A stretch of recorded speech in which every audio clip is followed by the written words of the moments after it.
खुलुमबाय लोगोफोर बिटिआरनि सीएम आरो बिटिआरनि डिपुटि चिफ आरो बिटिआरनि एम रनजित बसुमतारी बिथांमोन साथामनिसिमबो फिन खनसेबाव गोसो गोरबोनिफ्राय खुलुमनायखौ बावहरनाय जाबाय। मेन बाथ्राखौ एसे बुंनो लुबैदों दिनैहाय। गोबाङानो साननो हागौ अफ्रिया दिनै मानो जेबो बुङाखै। भुटाननिफ्राय दिनैहाय 6 जन उदां जाबाय। दिनै अफ्रिया मानो जेबो बुङाखै। गोबां मानसियानो कुइसन, ओमफ्राय आरो सोरबा कमेन्ट सेक्सनावथ' आरो XYZ लिरना हरग्रा मानसिफोर मेरला दङ। बे आरोखि थिगैनो दङ।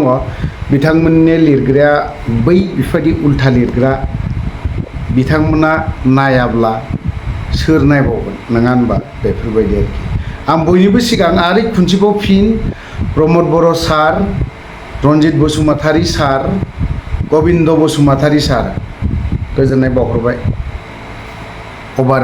माने ससियेल मिडियानि गेजेरजोंनो बाथ्राया नैबेखौसो बुंनो लुबैदों। हगार हरबाय, थिगैनो दं, आं मोजां मोनदों। बेखौ UPPL सरकारा बरनथारदोंना इन्डिया आरो भुटान गुबुन कान्ट्रि, बै कान्ट्रियाव दिनै भुटान हादोराव बै 6 जननि केसा थायै बेसेबां जादों? 8 बोसोर जानो बिसोरनो मोनसे साजा होखादों। जेलाव सोना दोननाय लोगो लोगो मोनसे साजा आयेन साजा होनानै बिथांमोनखौ 8 बोसोरनि उनाव उदां जाबाय। दिनै इन्डिया गभर्नमेन्टनो भारत हादोरनो गथायदों। बेफोरबायदि सम NDFB-निखौबो बांलादेशआवहाय गथायदों।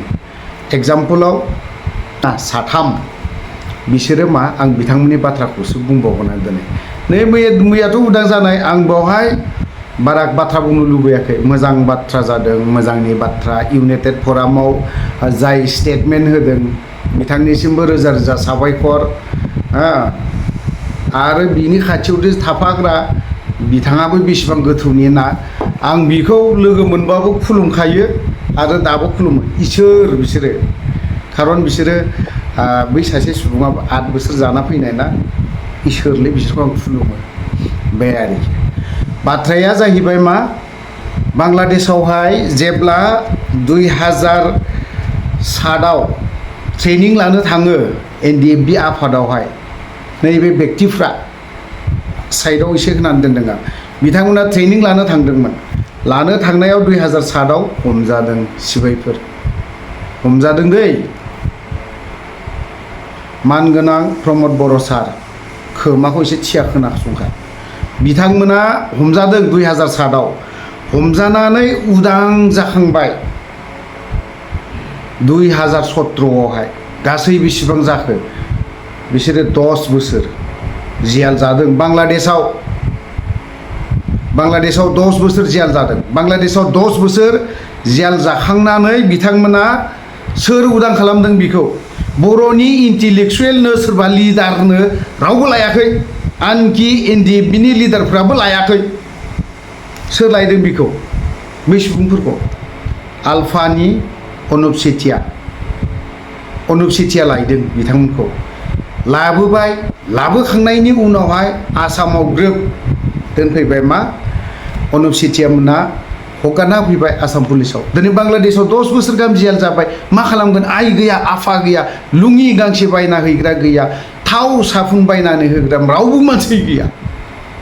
बेफोरबायदि बियो दिनै 10-11 बोसोर जेल जाखांनानै इन्डियायावबो आरोबाव जेल जाफैबावदों। मास मोनथाम, 3 मान्थ नंखायखौनो फिसा केस होफ्लानानै बिथांमोनखौ 3 मान्थ जेल माबायाव दोनदोंमोन, जेलाव सोना दोनदों। बिनि उनावहाय बेखौबो अनुप सेथिया मोनानो उदां खालामदों होननानैसो जों मिथिगौ। बिसोरो माबायदि उदां जादों? NDFB-नि लिडारफोराबो दा कयेकजना बिराद थिफुदला बाथ्रा बुंग्रा, जेबो मिथिया बिथांमोनाबो, बारा मिथिया, साल'नो खबर लायो। आं बेखौबो बुंगोन, अनुप सेथिया मोनगोन बायदिया दिनैहाय बांलादेशनिफ्राय एसे स्टेट गभर्नमेन्टजों सावरायनानै लानानै फैबाय, दिनै दोनफैबाय, 3 मान्थ जेल जाफैबाय। दिनै बै सुबुंफ्रा दिनै रिहेबिलिटेसनबो मोनाखैलै बै सुबुंफोरनि थाखाय जेबो बुङाखै नैबे सासे सुबुङा दिनैहाय मा अबस्था जानानै दं किडनि डेम एकदम फेल जाना थादों गोजान थाबायनो हाया अबस्था जाना थादों रावबो थाङाखै 4 लाखखौ बिसोर दिनैसिमबो मोनाखै बे बाथ्राया थ' बिनिफ्राय फैखांबाय मोजां जाबाय बिथांमोनाबो 10 बोसोर जियाल जानानै फैबाय बिथांमोनाबो दा मोजाङै न'आवनो आरामनो बिदा फंबाय ना बिथांमोनजों न'खौ मोजाङैनो दङ गवालपारानि सासे टिपकाइनि सासे धेमाजि सासे सेंग्रा बिबो दं आरो बाक्सानिबो सासे दं बे सुबुंफ्रा आरामाव न'आव दं दा खिन्थु 4 लाख थाखाखौ दिनैसिमबो मोनाखै आं बेखौ बुंगोन थ' बाथ्राया जाहैबाय मा दिनै भुटाननिफ्राय मैया फैनायाव जोंहा जोंनि बिटिआरनि दैदेनगिरिफोर मानगोनां श्रीजुत प्रमद बर' सारमोना मानगोनां गबिन्द सारमोना हारिनि बिराद कन्ट्रिबिउसन गोनां गबिन्द सारमोना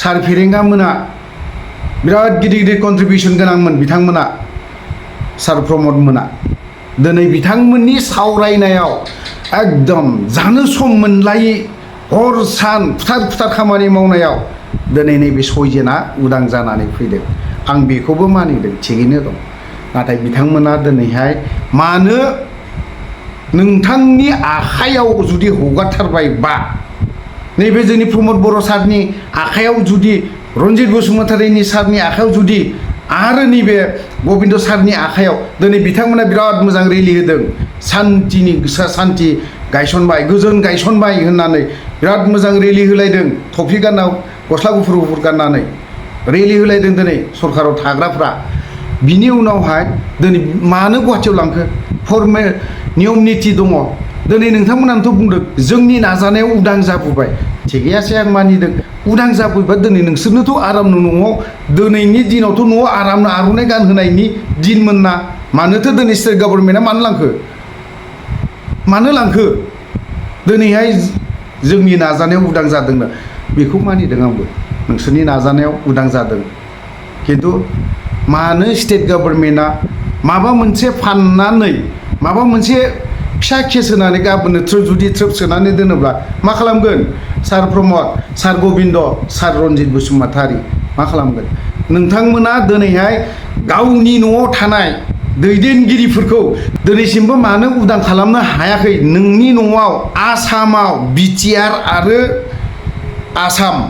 आसामनि आन्दारावसो बिटिआर खिन्थु दिनैहाय नोंथांमोनाथ' दिनैहाय बे आसामनि दैदेनगिरिफोरखौ सानफ्रोमबो लोगो हमनानै बुंहैबाय थानो हायो रन्जन दैमारि सार दं रिफिखां दं गुबुन आरो एनआइए नांनानै थानाय हाबना थानायफोर दिनै गाबफ्राम हरदों सिबायफोर जेला कर्ट हाजिर जाफैदों आंनो फन हरनायाव गाबफ्राम हरदों दिनैहाय दिनै बिथांमोनखौ बिराद आदरनि खालामदों बरायदों स्टेटमेन्टआनो आयौ दिनै सार माबोरै जागोन बिसोरसो बिराद महान जाबाय नामा जों दिनैहाय महान जायाखै नामा जों सोरनि थाखाय जेलाव थाखो बेफोरबायदि कुइसन खालामहरदों आं बुंनो थाखाय जेबो राव गैयि जाना दं प्रमद बर'आ दिनै बेफोरखौ मानो बुंनो हायाखै गोजोन गोरोबथानि गेजेरजों नोंनोथ' बुंदोंमोन ना